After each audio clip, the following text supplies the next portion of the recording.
Hello everyone, NK education channel पर सभी का बहुत बहुत स्वागत है।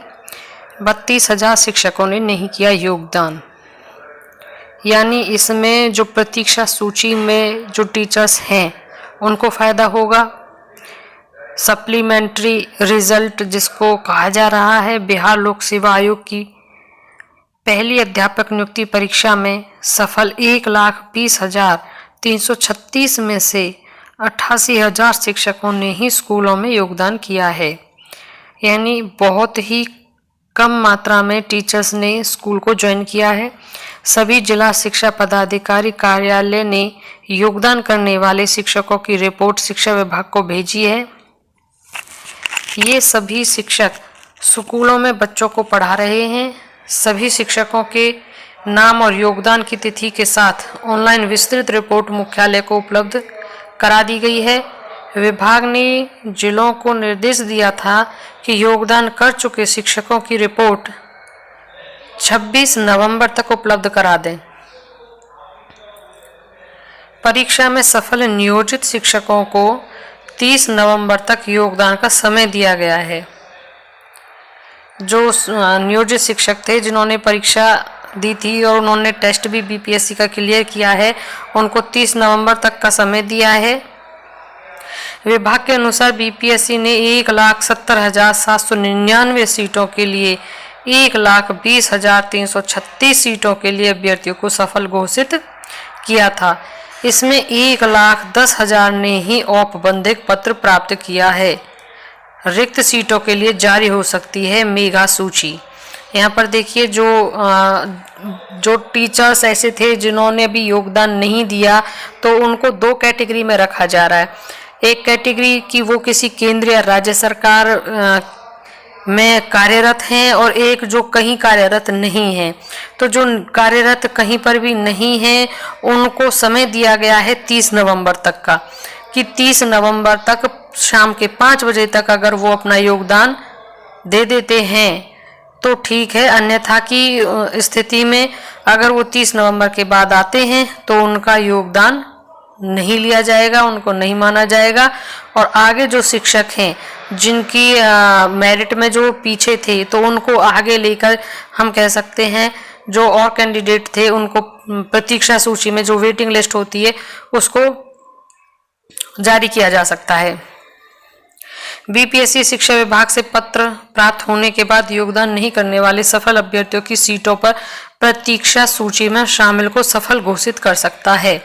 सचिव रवि भूषण ने बताया कि विभाग से इस संबंध में पत्र प्राप्त होने के बाद प्रतीक्षा में सूची में शामिल अभ्यर्थियों का नाम व अंक जारी किया जाएगा। यहाँ पर देखिए जो हम अभी कह रहे थे, ये कॉलम है पूरा, उनका नाम और उनका अंक जारी कर दिया जाएगा। इसमें उन्हीं सीटों को शामिल किया जाएगा जिसमें परिणाम जारी होने के बाद भी अभ्यर्थी योगदान नहीं दिए हैं। ये द्वितीय अध्यापक नियुक्ति के लिए चिन्हित 1,22,000 सीटों के अतिरिक्त होंगे, यानी कि जो उसके अतिरिक्त हैं जो कि बीपीएससी की टीआरई 2.0 वैकेंसी चली हुई है उससे अलग है ये। अब इसमें है नियुक्ति परीक्षा का प्रवेश पत्र 1 के बाद होगा जारी। जो बीपीएससी टीआरई 2.0 है उसका जो प्रवेश पत्र है वो 1 तारीख के बाद जारी हो जाएगा। बिहार लोक सेवा आयोग द्वितीय अध्यापक नियुक्ति परीक्षा में शामिल होने के लिए आवेदन करने वाले अभ्यर्थियों का प्रवेश पत्र 1 दिसंबर के बाद कभी भी जारी कर सकता है। कदाचार मुक्त परीक्षा के लिए सभी केंद्रों पर जैमर, सीसीटीवी, वीडियोग्राफी की व्यवस्था की गई है। अभ्यर्थियों को प्रवेश पत्र और आयोग की वेबसाइट पर दर्ज निर्देश का पालन करना होगा। महिला अभ्यर्थी को केंद्र संबंधित मंडल में ही दिया जाएगा। अब जो नियोजित शिक्षक हैं उनको आवंटित स्कूलों में 30 तक दे सकेंगे योगदान। जो हम अभी आपको बता रहे थे उसी में है, क्योंकि उनमें उन्होंने कैटेगराइज किया है, क्योंकि इनकी जिनका चयन बीपीएससी में हुआ है, चाहे वे नियोजित शिक्षक हैं, चाहे वो कहीं पर किसी अन्य राज्य या केंद्र सरकार के अधीन नौकरी पा रहे हैं, ऐसे सभी टीचर्स जिन्होंने अभी योगदान नहीं दिया है की वजह से अन्य जो टीचर हैं वो मतलब जो अभ्यर्थी हैं वो शिक्षक नहीं बन पाएंगे, क्योंकि उनकी वजह से एक सीट रुकी हुई है। इसलिए उनको सिर्फ जिनमें नियोजित शिक्षक हैं उनको 30 नवंबर तक का टाइम दिया गया है। जिले में बीपीएससी से नवयुक्त शिक्षकों की ग्रामीण क्षेत्र के स्कूलों में योगदान की प्रक्रिया भी जारी है।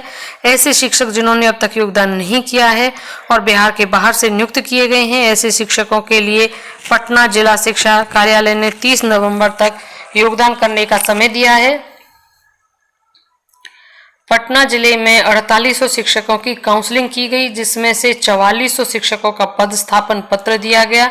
जिला शिक्षा कार्यालय के अनुसार अब तक 3000 नवनियुक्त शिक्षकों ने स्कूलों में योगदान कर लिया है। 3000 का हो चुका है। 400 ऐसे शिक्षक हैं जो विभिन्न स्कूलों में नियोजित शिक्षक के रूप में कार्यरत हैं। पटना कॉलेजिएट स्कूल के प्राचार्य अफजल सादत हुसैन ने कहा है कि यहाँ कुल 7 नियोजित शिक्षक कार्यरत थे, जिनमें से 5 शिक्षकों ने विरमित होने के लिए आवेदन दिया है। ये 5 शिक्षक नई जगह पर योगदान देंगे। गर्दनी बाग राजकीय बालिका उच्च विद्यालय की प्राचार्य डॉक्टर पूनम सिन्हा ने बताया कि ये 4 शिक्षक नियोजित थे, जिनमें 2 को विरमित होने का पत्र दिया गया है। 2 अतिथि शिक्षक कार्यरत थे, उन सभी का बीपीएससी द्वारा चयन हो चुका है। इस प्रकार हम देखते हैं कि जो प्रतीक्षा सूची थी, सप्लीमेंट्री रिजल्ट था, उसको बहुत शीघ्र ही घोषित किया जा सकता है।